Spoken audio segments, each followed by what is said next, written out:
पिछले वीक मैंने आपको बताया था कि पवित्र आत्मा हमारे लिए कितना जरूरी है, पवित्र आत्मा हमारे अंदर कैसे काम करता है और पवित्र आत्मा के चिन्ह क्या हैं, पवित्र आत्मा क्या है, कैसे कार्य करता है और परमेश्वर कैसे पहचानता है, कैसे हमें यह पहचानना है कि पवित्र आत्मा हमारे अंदर है।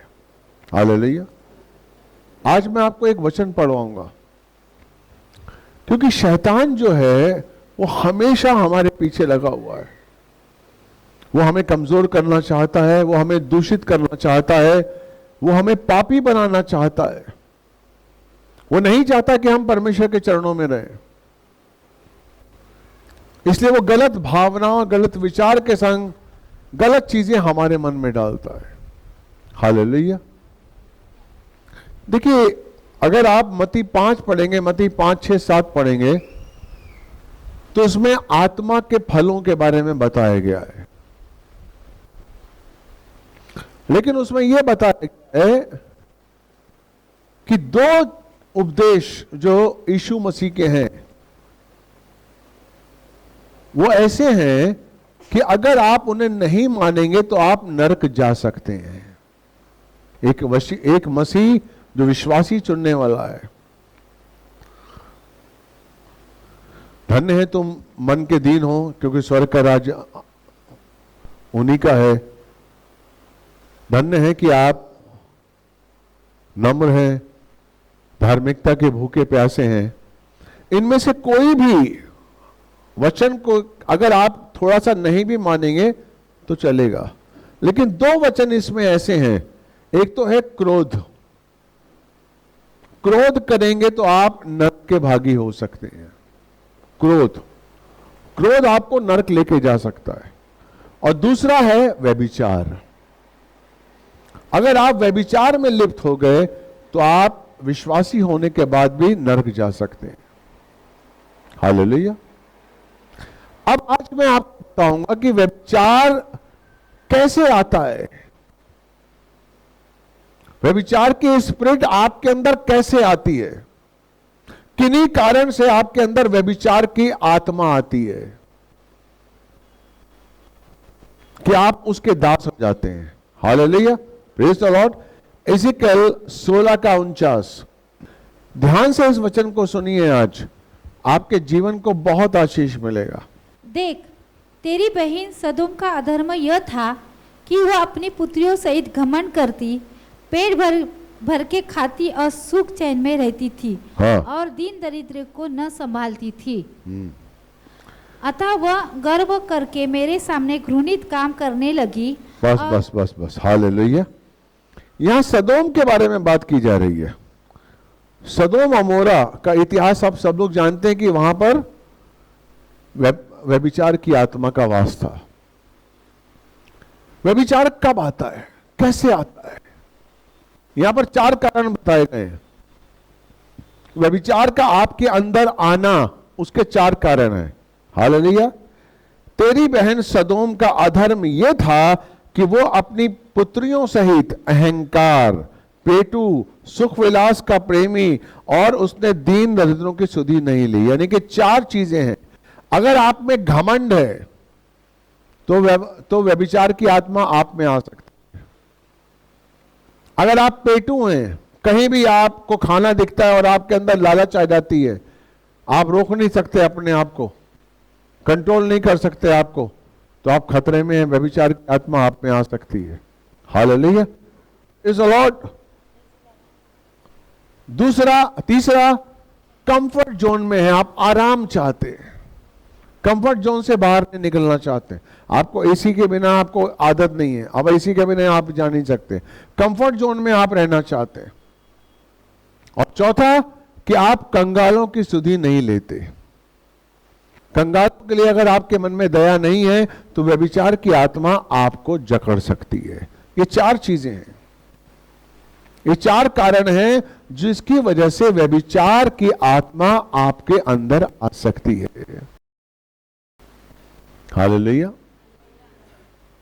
दाऊद जो कि परमेश्वर का चुना हुआ था, उसने इतना संघर्ष किया। जब वो जवान था तब उसका अभिषेक कर दिया था शमूएल ने। लेकिन उसके बाद भी उसको राजा का पद नहीं मिला। एक राजा होने के लिए उसका अभिषेक हो गया था, लेकिन उसने बहुत संघर्ष किया। हर बात वो परमेश्वर से पूछता था। हर बात करने से पहले शाऊल ने उसको बहुत दुख दिया, लेकिन वो कभी भी शाऊल के अगेंस्ट नहीं हुआ। दीन दरिद्रतों के लिए उसके मन में दया थी। हालेलुया। घमंड नहीं था उसके अंदर। परमेश्वर का बंदा था, परमेश्वर को उनके मन की बात समझता था। Hallelujah, praise the Lord. दाऊद कौन था? परमेश्वर के दिल का आदमी था, लेकिन उसके अंदर, उसके जीवन में घमंड आया। दूसरा शमूएल 11:1-2 पढ़िए। दूसरा शमूएल। कैसे व्यभिचार की आत्मा आपके अंदर प्रवेश करती है, और जिस दिन व्यभिचार की आत्मा आप में प्रवेश करेगी, मैं आपको सच कह रहा हूं, बहुत खतरनाक आत्मा होती है वो। बहुत खतरनाक आत्मा होती है। आप उससे अपने आप को बचा नहीं सकते। दूसरा शमूएल 11:1-2, 1 और 2 पढ़िए। फिर जिस समय राजा लोग युद्ध करने को निकला करते हैं, उस समय अर्थात वर्ष के आरंभ में दाऊद ने योआब को और उसके संग अपने सेवकों और समस्त इजरायलियों को भेजा, और उन्होंने अम्मोनियों का नाश किया। आमीन। आप जब अपने कर्तव्य से अलग हो जाते हैं और खुद डिसीजन लेते हैं कि मैं नहीं करूंगा ये, अब मेरे काम मेरे जूनियर करेंगे, काम आपका है, लेकिन आप डिसीजन लेते हैं कि मेरे जूनियर्स करेंगे। मैंने बहुत कर लिया। हालेलुया। एक जमाना था जब दाऊद हर काम करने से पहले परमेश्वर से पूछता था। इस बार उसने उचित नहीं समझा कि परमेश्वर से बात करे। हालेलुया। और वो युद्ध में नहीं गया, अपने राजमहल में लाके मैं आराम करूंगा, मैं राजा हूं, अभी बहुत युद्ध कर लिए, मैं राजा हूं, मैं नहीं जाऊंगा। क्या गया उसके अंदर? घमंड। Praise the Lord. वो दाऊद जो अपना हर काम करने से पहले परमेश्वर के पास जाता था। मेरे भाई, कईयों के साथ, कई मसीहों के साथ ऐसा होता है कि जब थोड़ा लंबा समय तक हम परमेश्वर में होते हैं, बाइबल भी जान लेते हैं, बहुत कुछ हमें मिल भी गया होता है, तो हम परमेश्वर से नहीं पूछते। कई निर्णय हम खुद ले लेते हैं। That is wrong. हालेलुया। हम कुछ भी नहीं है। हालेलुया। धन्य है वो जो मन का दीन है, क्योंकि स्वर्ग का राज्य उसी का है। मन के दीनता का मतलब समझते हैं आप? धन्य है जो मन का दीन है। हालेलुया।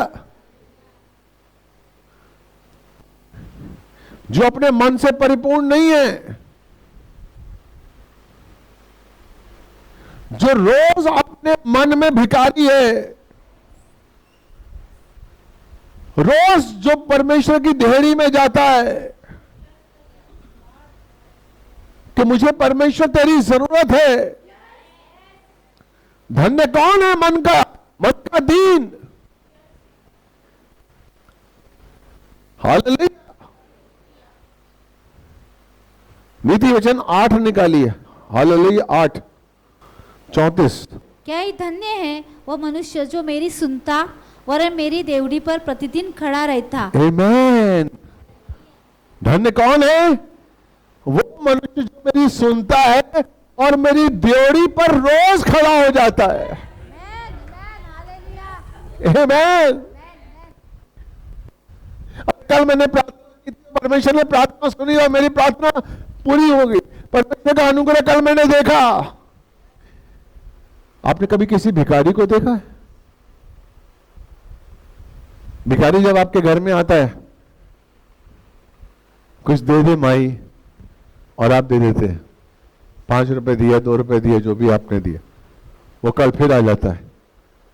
क्या आप उससे पूछते हैं कि आज क्यों आ गया भाई, कल तो मैंने तुझे दिए थे? वो कहेगा माई कल की रोटी कल के लिए थी, मुझे आज की रोटी चाहिए। आमीन। वो कहता है धन्य है वो जो मेरी ड्योरी पर रोज आता है,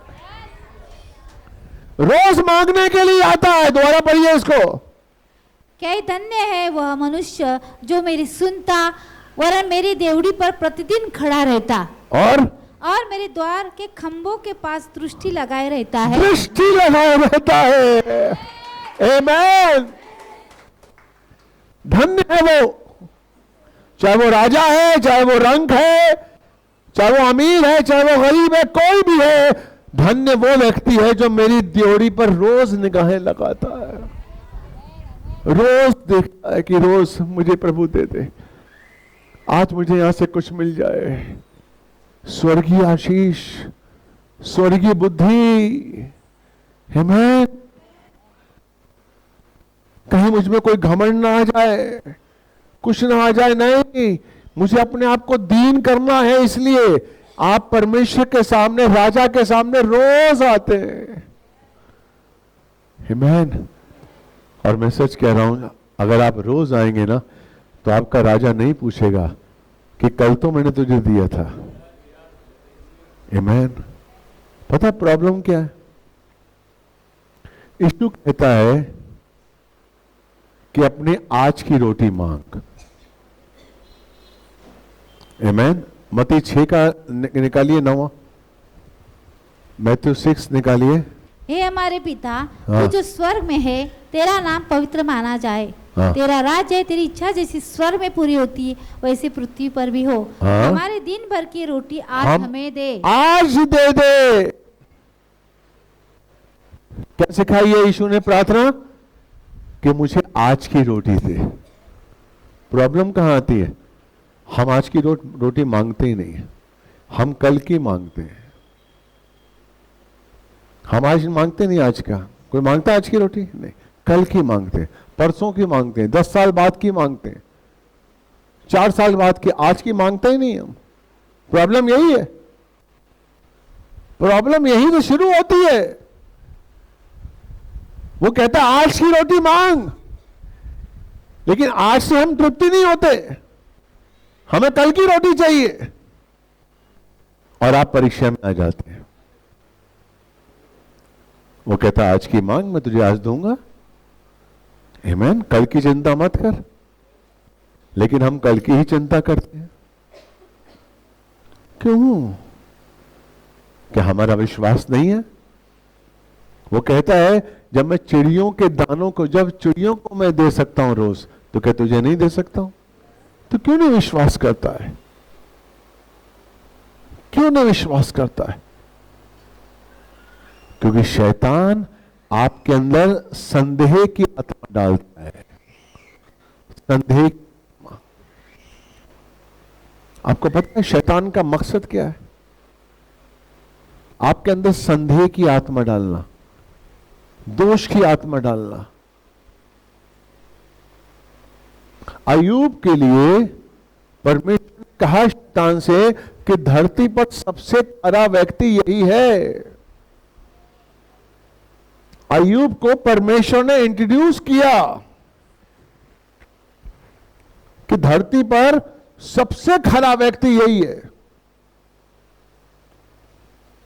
वो कहता अरे नहीं सर, आपने बाड़ा बांधा इसके चारों तरफ, इसलिए है, इसका आप छीन के देखिए, आपकी निंदा करेगा। तो ठीक है, तो छीन ले। उसने छीन लिया। उसकी बीवी ने कहा निंदा कर, कहता हटो, प्रभु ने दिया है, प्रभु ने लिया है, क्या प्रॉब्लम है? ले ली। मैं बीमार हूं, कोई बात नहीं, मेरे फोड़े आ गए, कोई बात नहीं। अब शैतान क्या है? बहुत इगोइस्ट है शैतान। शैतान अपनी बात को मनमाना चाहता है कि उसने क्या कहा था कि अय्यूब गलत है। अब शैतान 3 दोस्तों को ले आया, दोष लगाओ इनके ऊपर। उसके ही दोस्त जो बचपन से उसके साथी हैं, उनके अंदर दोष की आत्मा डाल दी उसने। अब तीनों दोस्त अय्यूब पर दोष लगा रहे हैं ताकि वो एक्सेप्ट करे कि हाँ यार परमेश्वर गलत है, उसका खरापन चला जाए। शैतान क्या चाहता है कि आपका खरापन चला जाए। उसके दोस्त जो उसके साथी थे वो रोज उस पर दोष लगा, तुमने कुछ तो किया होगा, कुछ तो है, यूं ही तुम बीमार नहीं पड़े, कुछ कमी है, तुमने उपवास सही नहीं किया होगा, तुमने आराधना सही नहीं की होगी, तुम वचन पे चले नहीं हो, कुछ तो होगा। शैतान क्या कर रहा है? दोष लगा रहा है। आमीन। कैसे आती ये स्पिरिट आपके अंदर? गलत स्पिरिट आपके अंदर कब काम करती है? जब पवित्र आत्मा आपके अंदर नहीं होता है। याद करिए, आपको पता है शैतान आपकी हर कमजोरी को जानता है, हर कमजोरी को जानता है। इसलिए जैसे ही दाऊद के अंदर घमंड आया कि मैं राजा हूं, हालेलुया, वो युद्ध करने नहीं निकला और अपनी महल में, अपने महल की छत पर घूमने लगा। शाम का वक्त था, आमीन। एक समय था जब सोकर उठने के बाद दाऊद प्रार्थना करता था। उसने प्रार्थना नहीं की, वो सोकर उठा और टहलने लगा और उसने यह देखा कि सामने वाली छत पर एक औरत बैतशेबा, बहुत खूबसूरत, वो बिना कपड़ों के नहा रही है। यहां से शैतान की योजना शुरू होती है। हालेलुया। एक औरत छत पर बिना कपड़ों के नहाती है? कोई नहीं नहाएगी, सही औरत तो नहीं नहाएगी। यानी कि शैतान उस औरत के द्वारा कोई गेम खेलना चाहता है। हालेलुया। क्यों? शैतान आपके अंदर व्यभिचार लाना चाहता है। क्यों? कि आपके अंदर घमंड आ गया है, आपके अंदर सुख विलास में रहने का मन करता है। आपका मन करता है कि नहीं अभी यार बॉस हो गया यार, सुख विलास में रहो यार, अब मेरे पास बहुत कुछ है। हालेलुया। ये सारी चीजें आपके अंदर व्यभिचार की आत्मा को लेकर आती है। ठीक है, आपके पास सब कुछ है, प्रार्थना में रहिए। बाइबल कहती है निरंतर प्रार्थना करो। याकूब की पत्री 4:7 पढ़िए। इसीलिए परमेश्वर के अधीन हो जाओ और शैतान का सामना करो, तो वो तुम्हारे पास से भाग निकलेगा। आमीन। शैतान का सामना करो। कैसे करेंगे शैतान का सामना? कैसे करेंगे शैतान का सामना? कैसे करेंगे? सबसे पहले आपको परमेश्वर के अधीन होना होगा। जब आप परमेश्वर के अधीन होंगे, जब आप परमेश्वर के अधीन होकर उसके अनुसार चलेंगे, उसकी आज्ञाओं पे चलेंगे, उसके स्वभाव में रहेंगे, तो आप शैतान के कार्यों को पहचानने लगेंगे। शैतान का सामना क्या मतलब? कि आप शैतान के कार्यों को पहचानिए। हालेलुया। जब आप शैतान के कार्यों को पहचानने लगेंगे, एक आदमी झूठा है आपके ऑफिस में और वो 2 साल से आपको झूठ बोल रहा है। कभी कह रहा है साहब मेरी जेब कट गई, कभी कहता है साहब मुझे कुछ हो गया, बहुत दयालु बनता है और आपको बेवकूफ बना रहा है और आपका नुकसान कर रहा है। एक दिन आपने उसके कार्यों को पकड़ लिया। जिस दिन आपने उसके कार्यों को पकड़ा उस दिन वो एक्सपोज हो गया। दूसरे दिन से उसने आना बंद कर दिया, क्योंकि आपने पकड़ लिया कि तुम्हारा झूठ ये है, तुम्हारा धोखा ये है। आमीन। आप अपने कई कर्मचारियों को कैसे पकड़ते हैं? कि उनके गलत काम जो वो करते हैं उन्हीं कार्यों को आप पकड़ लेते हैं। तो वही कहता है बाइबल कि जब आप परमेश्वर के अधीन रहेंगे तो आप शैतान के कार्यों को समझने लगेंगे।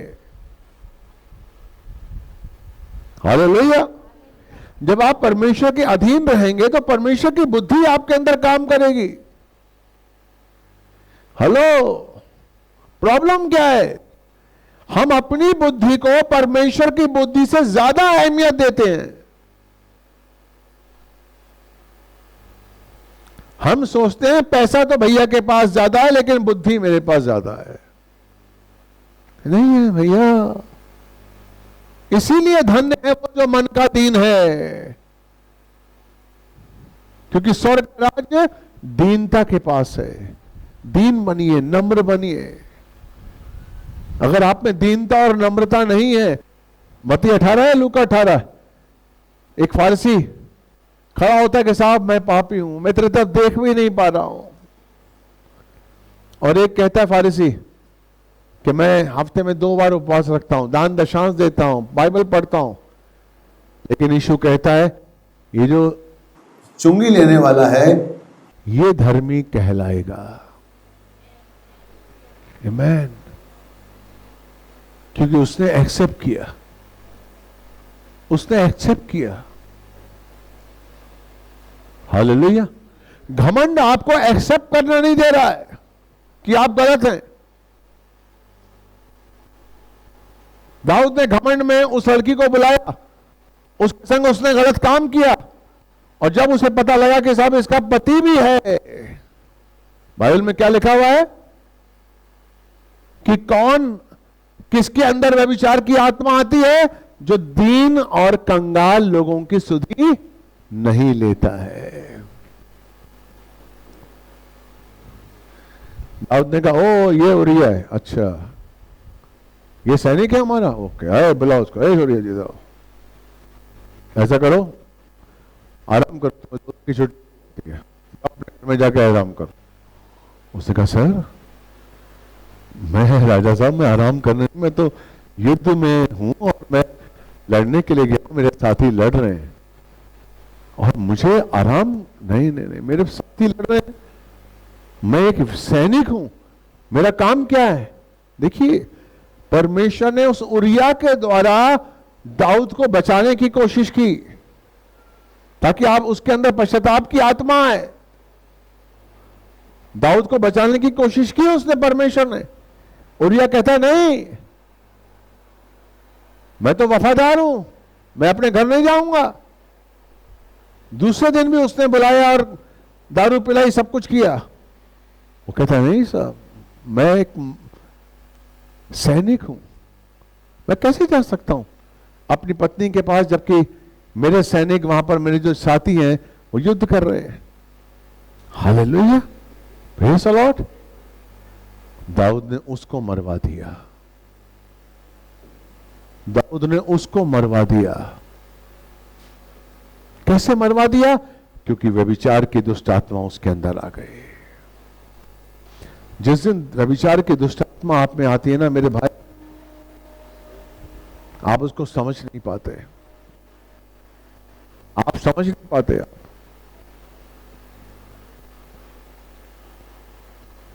परमेश्वर जब आपको अभिषेक देता है, परमेश्वर जब आपको आशीष देता है, और अगर आप उसके आशीष को गलत तरीके से यूज करते हैं, याद रखिए व्यवस्था विवरण 28, 47 और 48। तू जो सब पदार्थ की बहुतायत होने पर भी आनंद और प्रसन्न के साथ अपने परमेश्वर यहोवा की सेवा नहीं करेगा, इस कारण तुझको भूखा प्यासा नंगा और सब पदार्थों से रहित होकर अपने उन शत्रुओं की सेवा करनी पड़ेगी जिन्हें यहोवा तेरे विरुद्ध भेजेगा। आमीन। परमेश्वर से आपने मांगा कि मुझे आशीष दे दी, मेरा बिजनेस अच्छा नहीं है, मेरा काम अच्छा नहीं है, और परमेश्वर ने आपको दे दिया। जैसे परमेश्वर देता है। चलो 47 पढ़िए, 47। तू जो सब पदार्थ की बहुतायत होने पर भी आनंद और प्रसन्नता के साथ अपने परमेश्वर यहोवा की सेवा नहीं करेगा। तुझे परमेश्वर ने भरपूरी का आशीष दे दिया, बहुतायत का आशीष दे दिया, लेकिन उसके बाद तो परमेश्वर की सेवा नहीं कर रहा है, वो भी आनंद के साथ नहीं कर रहा है। प्रेज़ द लॉर्ड, ध्यान दीजिए, आप समझते नहीं है।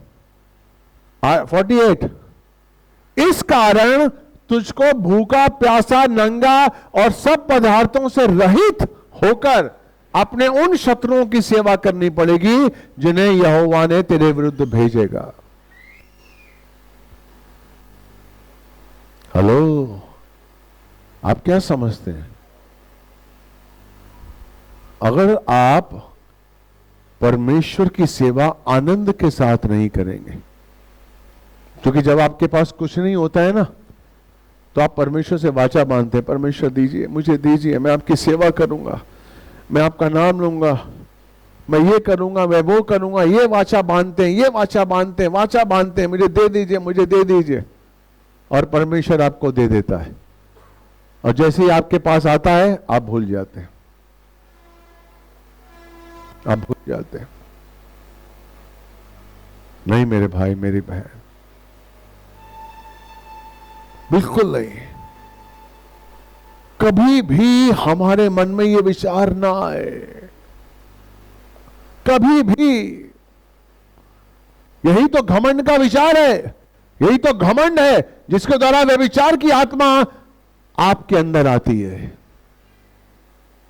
हालेलुया, यस, बाइबल कहती है। Hallelujah, praise the Lord. व्यभिचार की आत्मा आपके अंदर आती है इसी कारण। देखिए दूसरा इतिहास 16:9 में लिखा हुआ, पढ़िए। परमेश्वर क्या चाहता है, परमेश्वर का मकसद क्या है? आपको सजा देना परमेश्वर का मकसद नहीं है, आपको दुख देना परमेश्वर का मकसद नहीं है। वो तो चाहता है आपको आशीष दे। दूसरा इतिहास 16:9, देख, यहोवा की दृष्टि सारी पृथ्वी पर इसलिए फिरती रहती है कि जिनका मन उसको और निष्कपट रहता है, उसकी ओर निष्कपट रहता है, उनकी सहायता में वह अपनी सामर्थ दिखाए। आमीन। आपको पता है, यहोवा की दृष्टि सारी सृष्टि में उन पर लगी रहती है जो मन के दीन होते हैं, जो ईमानदार होते हैं, कि उन पर वो परमेश्वर अपना सामर्थ दिखाए। पूरी सृष्टि में पढ़िए आप, ये आज के वचन है, आप देखिए, बहुत इंपॉर्टेंट वचन है।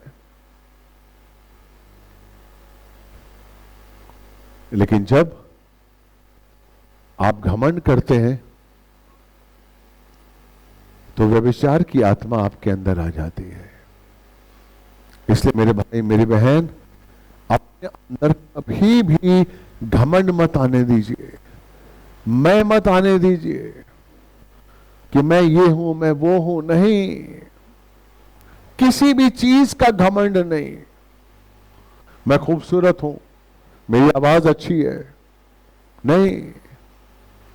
अगर आपके पास कोई कैपेबिलिटी है, हाथ के कामों का कोई तमाश है आपके हाथों में, अपने अंदर घमंड मत आने दीजिए कि मैं ये अच्छा कर लेता हूं, मैं ये अच्छा कर लेती हूं। नहीं, क्योंकि घमंड अगर आपके अंदर है तो व्यभिचार की आत्मा आपके अंदर आएगी, और एक बार व्यभिचार की आत्मा आएगी तो आपकी बुद्धि बंद हो जाएगी, आपकी समझ की बुद्धि बंद हो जाएगी, आप परमेश्वर की योजनाओं को समझना भूल जाएंगे। विश्वास करिए, सच कह रहा हूं। आप परमेश्वर के प्यार को समझ नहीं पाएंगे अगर व्यभिचार की आत्मा आपके अंदर आ गई। नहीं समझ पाएंगे परमेश्वर के प्यार को, उसकी चेतावनियों को। उसकी चेतावनियों में भी प्यार है। हमें उन चेतावनियों से प्यार करना है जो परमेश्वर ने हमारे लिए दी हैं, ताकि हम कभी भी आजमाइश में ना आए। Hello, praise the Lord. हमको आजमाइश में नहीं आना है, इसलिए अपने आप को बचाइए, अपने आप को जांचिए, और घमंड अपने अंदर से निकाल फेंकिए। किस बात का घमंड है?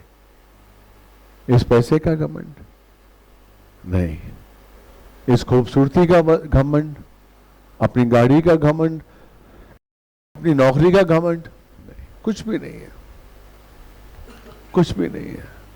हम कुछ भी नहीं है, उसके बिना हम कुछ भी नहीं है। हालेलुया। वो बताता है कि मेरे सिवा तुम कुछ भी नहीं हो। पतरस ने 3 बार इनकार किया यीशु मसीह का, और 3 बार इनकार करने के बाद उसने कहा कि यार अब मैं प्रेरित भी नहीं रहा, अब मैं शिष्य भी नहीं रहा, अब मैं क्या हूं, कुछ भी नहीं हूं यार। चलो मैं जो पहले मशवरा था, आओ मछली पकड़ते हैं, आ जाओ। तिब्रियास झील में वो अपने संग और चेलों को भी ले गए।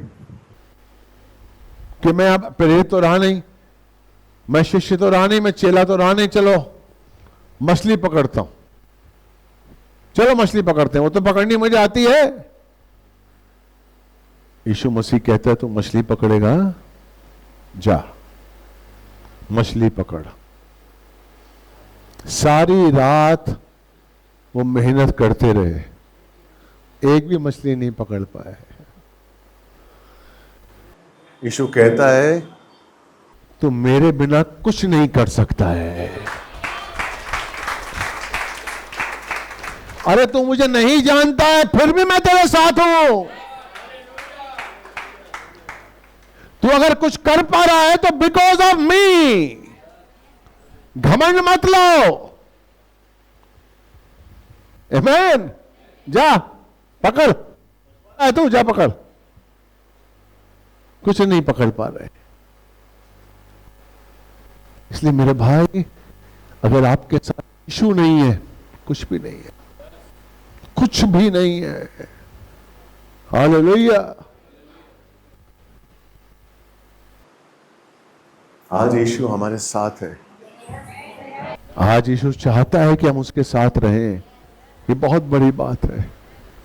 आज वो हमारा साथ देने के लिए तैयार है और हम उसका साथ नहीं ले रहे हैं। हम अपनी बुद्धि का इस्तेमाल कर रहे हैं।